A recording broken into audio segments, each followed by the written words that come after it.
رب المغربين الذي خلق كل شيء أشهد أن لا إله إلا الله وحده لا شريك له وأشهد أن سيدنا وحبيبنا ومولانا محمدا عبده ورسوله سيد الكونين صلى الله عليه وعلى آله وصحبه وأتباعه أجمعين ليلا ونهارا في الطرفين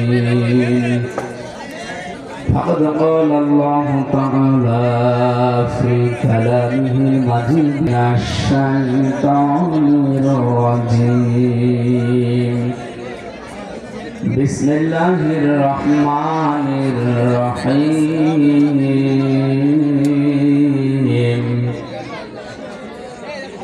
وإذ ابتلى إبراهيم ربه بكلمات فأتمهن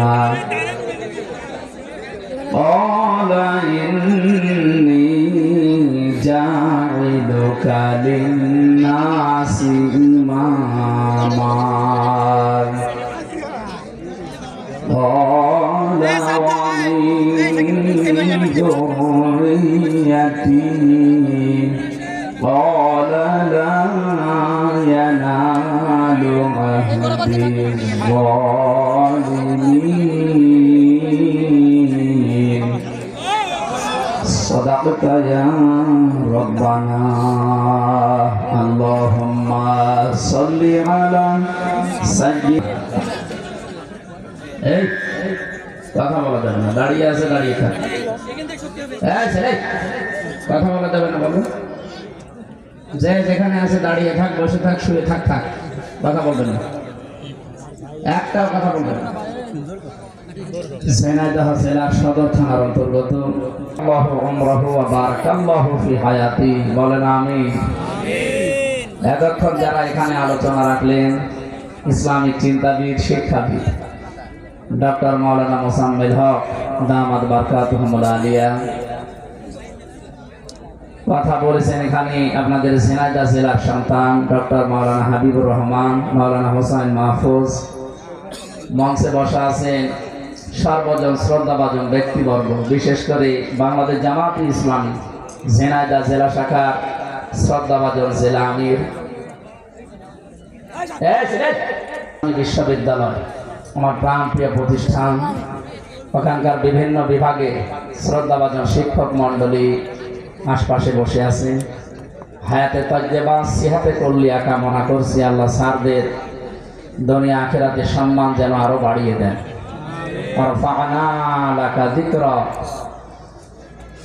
সামনে বসা মুসলমান ভাইরা, পর্দার আড়ালের সম্মানিতা মা এবং বোনেরা, প্রশাসনের ভাইরা, প্রাণপ্রিয় ঝিনাইদহবাসী, দল মত নির্বিশেষে আজকের এই অনুষ্ঠান এটা শুধু মুসলমানদের জন্য না, হাদা বায়ানুল লিন্নাস হুদান লিন্নাস, মানুষ পদবাচ্চে আমরা যারা বিবেচিত সবার জন্য আজকের এই অনুষ্ঠান। যদিও সাজিয়েছে মুসলমানেরা, এলাকায় অন্য ধর্মের যারা আছে হাত্তা ইয়াসমাআ কালাম আল্লাহি সুম্মা আবলিগহু মা'মানা, আল্লাহ তাআলা বলেন হে নবী, অন্য ধর্মের যারা অমুসলিমরা যদি কোরআন শুনতে আসে নিরাপদে তারা যেন শুনতে পারে এবং তারা যেন বাড়িতে যেতে পারে সেই ব্যবস্থাও আপনি করে দেবেন। সুতরাং অন্য ধর্মের কেউ যদি এসে থাকেন আপনাদেরকে ওয়েলকাম জানাচ্ছি। এই সূক্ষ্ম ষড়যন্ত্র হচ্ছে সাম্প্রদায়িক সম্প্রীতি এই দেশে নেই, এই কথার ধোয়া তোলা, এটা এখনো চলছে। যারা এখান থেকে চলে গেছেন তারা অন্য কিছু আর পাচ্ছে না, এইটা এখন পেয়েছে। এই জন্য এই দেশের মুসলমানেরা যা দেখিয়েছে, বিশেষ করে ইসলামী আন্দোলন, একামতে দ্বীনের যারা খাদেম কর্মী, এই মানুষগুলো অন্যান্য ধর্মের উপাসনালয় যেগুলো সেগুলো পাহারা পর্যন্ত দিয়েছে। এটা পৃথিবীতে দৃষ্টান্ত হয়ে আছে। আপনি মাইক্রোসফট, এটা খ্রিস্টানরা চালায়, এর রিপোর্ট দেখেন 2024 সালের 5 আগস্টের পর থেকে সবচাইতে বেশি নিরাপদে আছে অন্য ধর্মের লোকেরা এই বাংলাদেশে। ওরা তো মুসলমান না, এই রিপোর্ট দিয়েছে খ্রিস্টানরা। ভয়েস অফ আমেরিকা ওরাও রিপোর্ট দিয়েছে এই 54 সুতরাং বিশ্বের মোড়করাও এখন বুঝেছে যে ওরা একটা মিথ্যাবাদী। সবাই না, উগ্রপন্থী যারা আছে, জঙ্গি যারা, সন্ত্রাসী যারা, আল্লাহর ঘর বাবরি মসজিদ যারা ভেঙে ফেলেছে, এই মানুষগুলো তারা মিথ্যা কথা ছড়ায়। এই যে সাংবাদিক নামে কিছু কলঙ্ক আছে, ওদের অনুসারী মলম হকা পঞ্চগড় থেকে এবং মাগুরা থেকে 2 জন মহিলা গিয়েছিল কিছুদিন আগে। এই হকার নামে কলঙ্ক সাংবাদিক এরকম একজন পাসপোর্ট কেড়ে নিয়ে জিজ্ঞাসা করছে যে আপনি মিডিয়ার সামনে বলেন যে আপনার মেয়েকে রেপ করা হয়েছে, আপনার দেশে টিকতে পারেনি, এই জন্য চলে এসেছে। মেয়েটা পুরা উল্টিয়ে কি বলেন, আমি এসেছি আমার মেয়ের হাতে চিকিৎসা করার জন্য। আর সবচাইতে বেশি আমরা নিরাপদে আছি বাংলাদেশে আগস্টের 5 তারিখের পর থেকে। পুরা উল্টিয়ে গেছে। এই জন্য তাম দুনিয়া এখন জানে যে মিথ্যাবাদী। আমি যে কান খাড়া করার জন্য বলছিলাম এই কথাটা বলার জন্য যে আপনি একটা মুসলমানের মাথায় যদি বাড়ি দেন আপনার একটা গুনাহ হবে, আর অন্য ধর্মের কারো মাথায় বাড়ি দিলে আপনার ডবল গুনাহ হবে। একটা জুলুমের গুনাহ আর একটা আমানতের খেয়ানতের গুনাহ। এজন্য এই কাজ যেন কেউ না করে। সামনে বিশৃঙ্খলা তৈরি করার জন্য ওরা যতগুলো পদক্ষেপ নিয়েছিল তার ভেতরে এটাও একটা। এটা এখন চলমান চলছে, এটা সফল হবে না ইনশাআল্লাহ। কথা বলেন না কেন? জালেম যদি সিয়ার পায় প্রথমেই 2টা কাজে হাত দেয়। ইন্নাল মুলুকা ইযা দাখালু ক্বরিয়াতান আফসাদুহা ওয়া জাআলু আইজ্জাতা আহলিহা আদিল্লা ইলা আখিরি আয়াত। সূরা নামলের 34 নম্বর আয়াতের ভেতরে আল্লাহ জানিয়েছেন জালেম যদি কোন জায়গায় সিয়ার পায়, ক্ষমতা পায়, কারাটা আরম্ভ করে দিয়েছে। এই 15.5 বছরে প্রায় 53টার উপরে বড় বড় বিশৃঙ্খলা তৈরি করেছে ওরা নিজেরাই। এটা জালেমদের প্রথম কাজ। মানুষকে এই সমস্ত বিষয়ে লিপ্ত রেখে ওরা নিজেদের স্বার্থ সিদ্ধি করতে চায়, যেটা 15.5 বছরে করেছি। যেভাবেই হোক সিয়ারে বসে থাকা লাগবে। শেষ পর্যন্ত আর পারে নাই। স্যার বলছিল না যে আল্লাহ আবাবিল পাঠিয়েছিল, আসলে 5 তারিখে হঠাৎ করে এত মানুষ আসতে করতে গিয়ে এর ভেতরে মনে হয় ফেরেশতা ছিল। ফেরেশতা যে ছিল এটা কি আমরা বানিয়ে বলছি না? আল্লাহ রাব্বুল আলামিন বলেন হাত্তা ইযা ফারিকু বিমা উতু আখাযনাহুম বাগতাতান ফাইদাহুম মুবলিসুন। সূরা আনআম 7 নম্বর পারা 12 নম্বর পৃষ্ঠা 2 নম্বর লাইনে 44 নম্বর আয়াতের শেষের দিকে আছে ফাইদাহুম মুবলিসুন, তারা নিরাশ হয়ে গেছে, হতাশ হয়ে পড়েছে। 5 মিনিট সময় চেয়েছিল তাও দেয়নি। তার মানে আল্লাহ যদি না ধরতো আমার মনে হয় 5 মিনিট পেত। আল্লাহ যেহেতু নিজে এ পর্যন্ত আল্লাহ শেষ করে দেননি, আল্লাহর পরের শব্দেই জানিয়েছেন পরের আয়াতে ফাকতিহা দিয়ে দেখাচ্ছে যে এই সেই ঘরগুলো খাবিয়াতান আমি জনশূন্য করে দিয়েছি, ওজার গৃহ বানিয়ে দিয়েছি, পরিত্যক্ত করে দিয়েছি বিমা যালাম ওই জালেমদের জুলুমের কারণে। আপনি আয়াতটা বাংলাদেশের সাথে মিলিয়ে দেখেন, জালেমদের যত বাড়ি ঘর সব এখন পরিত্যক্ত। আমার কুষ্টিয়ার হানিফের বাড়ি দেখে আল্লাহ বলেন কেন করলাম জানো? বিমা যালামু, এদের জুলুমের কারণে। কারণ যেখানে জুলুম করা হয়, অত্যাচার করা হয়, ওই জায়গাটা পর্যন্ত আল্লাহ অভিশপ্ত বানিয়ে দেয়। আর জেনাইদাতে আপনি দেখেছেন উলঙ্গ করে টাঙিয়ে রেখেছিল 4-5টা মেয়ে। ওর বাড়ি ঘরের অবস্থা তাহলে বলেন আল্লাহ কি করিস? কি অবস্থা দেখেছিলাম ওই সময়। তাহলে ওর নিজের যদি শরীরের উপরে এই যায়, তোর বাড়ির উপরে দিয়ে বললাম ইয়া তার এদিকে আসেন ভাই। ওর ভাষা দিয়ে আমার জিজ্ঞাসা করছে, বললাম এখানে আমার পেটে ব্যথা করছে, ফার্মেসি কোথায় একটু বলে দিন। উনি আমার ফার্মেসি না দেখিয়ে বলছে ইয়া হাজিউল হুজ্জাত আইনা বিলাদুকা, হাজি দেশ কোথায়? যে তুমি বাংলাদেশ। বাংলাদেশ থেকে এসেছি। এবার ওর ভাষা দিয়ে আমার বোঝাচ্ছে হাসি আপনি জানেন না এটা কোন জায়গা? না তো, আবু জাহেলের বাড়ি। আপনি এখনো পায়খানা না করে দাঁড়িয়ে আছেন, তাড়াতাড়ি করে।